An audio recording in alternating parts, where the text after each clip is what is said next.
Baruch atah Adonai Eloheinu melech haolam asher kideshanu bemitzvotav vetzivanu al sefirat haomer. Bendito és tu, Senhor, nosso Deus, Rei do Universo, que nos santificou com os seus mandamentos e nos ordenou quanto à contagem do Homer. Portanto, hoje é o primeiro dia do Homer. Shalom, shalom, você que está me assistindo por essa programação. Eu não sei o horário que você vai receber esse vídeo na sua casa, mas eu quero deixar uma introdução dessa contagem do Homer, que se encontra aqui em Levítico, no capítulo 23, a partir do versículo 9 até o 15. Olha o que diz a Bíblia. E falou o Senhor a Moisés, dizendo: Fala aos filhos de Israel e dize-lhes, quando houverdes entrado na terra que vos hei de dar, e fizerdes a sua colheita, então trareis um molho das primícias da vossa cega ao sacerdote, e ele moverá o molho perante o Senhor para que sejais aceito. No dia seguinte, ao sábado, o sacerdote o moverá. É muito interessante essa passagem porque o povo de Israel tinha acabado de sair do Egito e agora no deserto ainda Deus faz uma promessa para eles e também dá uma responsabilidade. Quando vocês entrarem na terra, eles ainda não estavam na terra. Na verdade, haveria 31 impérios pela frente para que eles pudessem vencer antes de chegar a essa terra. E Deus fala: quando eu colocar vocês lá dentro, eu quero que vocês contem esses dias que são importantes, que faz uma ligação entre o Pessa e Shavuot, ou dia do Pentecoste, festa dos Pentecostes. O que eu quero dizer para você, por que essa contagem progressiva e não regressiva? Tem uma diferença muito grande.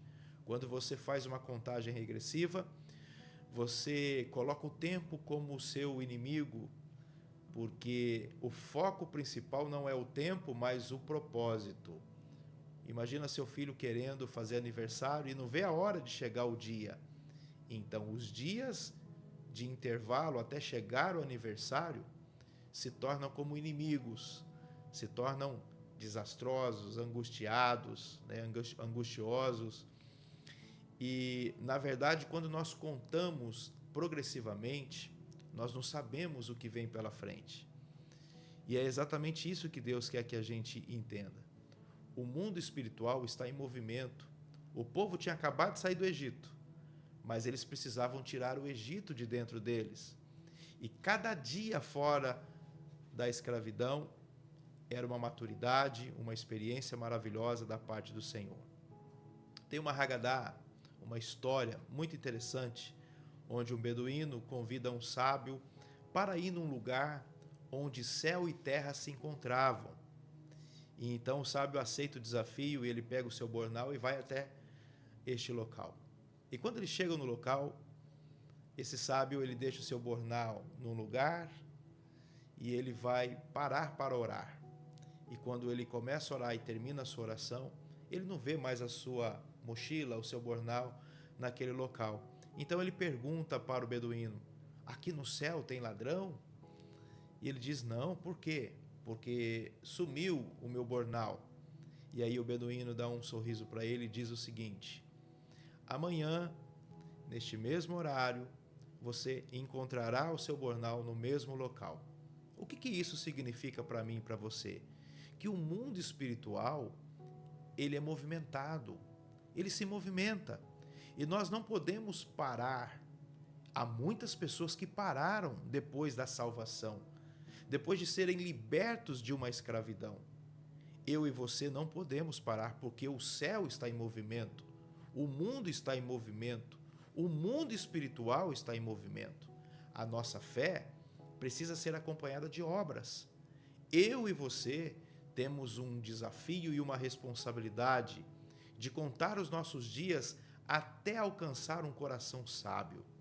Portanto, a fé sem obras, ela é morta. Se você ficar parado, o mundo espiritual vai continuar. E é isso que Deus está nos ensinando. Nós precisamos, cada dia, contar os nossos dias, porque tem algo muito maior e melhor nos esperando. O povo não sabia que depois da saída do Egito, 50 dias depois, eles receberiam do céu a Torá. Assim também aconteceu com Yeshua. Quando ele morreu e no 50º dia, o Espírito Santo foi dado à igreja, exatamente no mesmo dia, dia 6 de Sivan daquele ano. Então nós podemos entender que o céu está em movimento. Eu e você precisamos usar esses dias de quando saímos do Egito e contá-los como gratidão.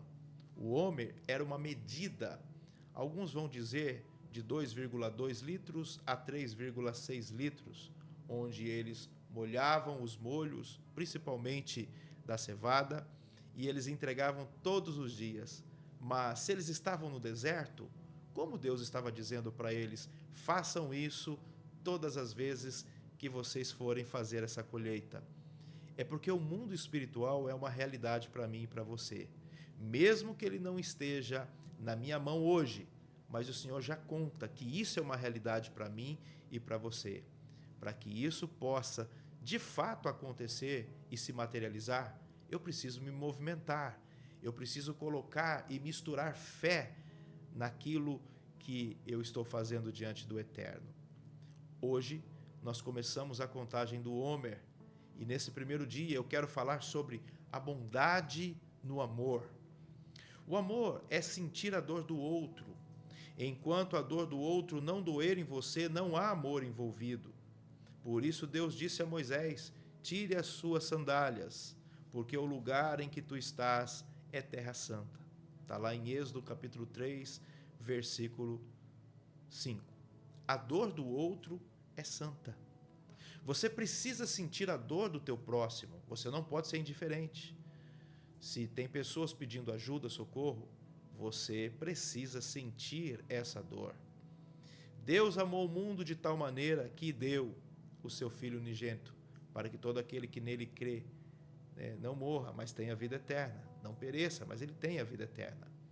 O amor, segundo a tradição bíblica, é ação. O amor não é por palavras. Palavras ou amor por palavras é um conceito grego, mas o conceito bíblico judaico, amar é agir. Não adianta nada eu dizer que amo por palavras, mas eu não demonstro isso.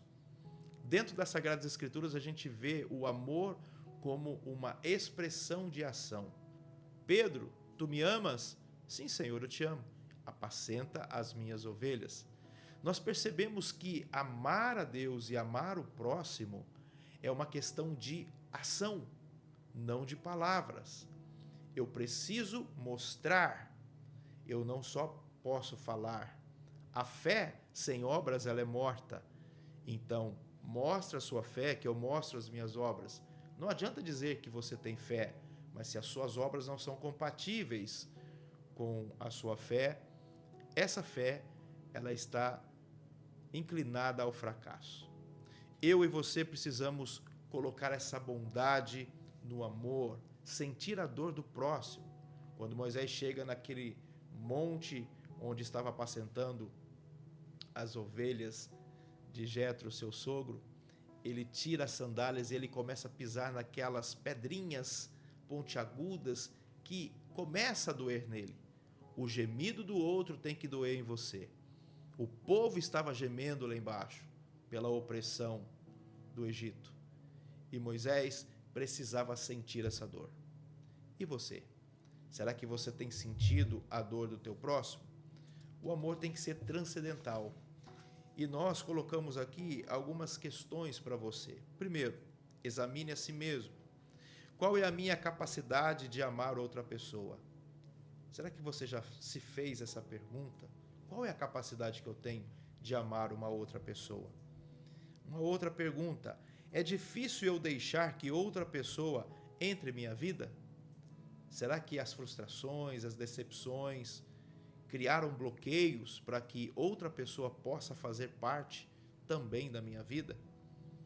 Concedo lugar para outra pessoa? Será que tem espaço para mais alguém? Ou será que coisas passadas me bloquearam ao ponto de não ter mais vaga para ninguém? Eu estou temeroso de minha vulnerabilidade, de me abrir e de ser magoado novamente. Às vezes as nossas vulnerabilidades, eles nos fecham para viver o novo de Deus. E eu não posso deixar assuntos do passado prejudicar o meu presente e muito menos o meu futuro. Como você tem expressado esse amor? Será que você tem sido capaz de comunicar os seus verdadeiros sentimentos? É importante que o outro saiba esse sentimento que você está sentindo. Você não pode negar esse sentimento. Você precisa fazer com que esse sentimento seja verdadeiro. E quem te ama de verdade vai entender isso. Refreio as expressões de amor por temer a reação do outro. Às vezes, eu me controlo com medo de como a outra pessoa pode pensar a meu respeito. Ou, pelo contrário, eu expresso demais, cedo demais. Tem pessoas que, quando mergulham no amor, é ansioso, afoito e, às vezes, irresponsável. Eu e você precisamos nos controlar. Amar é uma decisão. E vá no seu tempo, no seu time. Não faça isso de qualquer forma, porque isso pode prejudicar também tanto a sua vida como a outra pessoa. Os outros entendem mal as minhas intenções quando eu demonstro amor. Será que as pessoas estão pensando que eu estou interessado em alguma coisa? Tudo isso é importante você colocar na sua vida para que você tenha um dia maravilhoso, uma vida maravilhosa, em paz e leve. A quem eu amo? Amo apenas aqueles com quem me relaciona e que se relacionam comigo? Será que o meu amor é apenas para essas pessoas? Eu tenho a capacidade de amar um estranho, de emprestar uma mão amiga a alguém que não conheço? Será que o meu amor está dentro de um círculo apenas? Ou ele pode se estender a outros horizontes? Expresso amor apenas quando é cômodo, principalmente quando é oportuno para mim, quando é confortável para mim? Ou eu também tenho a capacidade de amar, mesmo que eu venha correr riscos? E por último, o que tem tornado o meu amor distorcido e incapaz de se realizar verdadeiramente? Será que você pode responder essa pergunta? Por que o seu amor não está sendo pleno, realizado, concreto? Será que tem alguma coisa distorcida nisso e que você não consegue amar de verdade?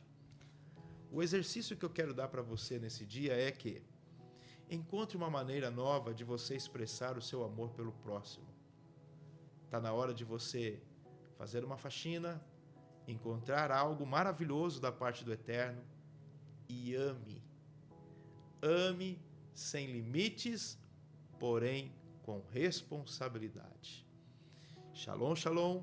Que Deus abençoe a sua vida, em nome de Yeshua HaMashiach.